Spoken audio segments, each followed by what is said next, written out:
सब पागल हो जाले तो हर प्यार में। रोज रोज राती हलेट घरे आवेलू, इंस्टा पे फोटो डाल के आग लगावेलू, इंस्टा पे फोटो डाल के आग लगावेलू।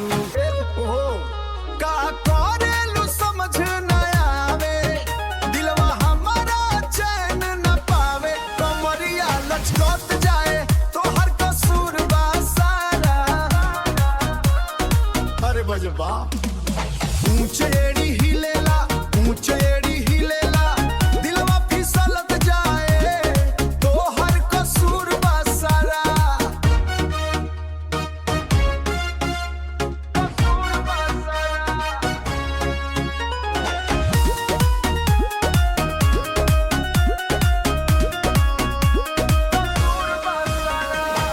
पहले बात सुनो जब तू ठुमका लगावेलू, पूरा मोहल्ला के बिजली गिरावेलू।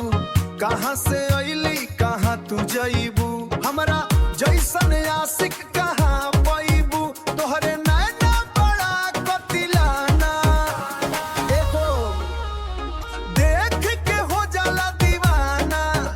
जान हमार निकलत जाना, उजाना निकलत जा, उजानिया निकलत जाए तो हर कसूर बा सारा। तेज तेज अखिया से जादू चलावेलू, हंस के हमारा दिलवा चले जालू। थोड़ा तो हम पे तरस खा जा, दिल के अगिया बुझा जा। ऊंचे एड़ी हिलेला, ऊंचे एड़ी हिलेला, कमरिया मचलत जाए तो हर कसूर बा सारा।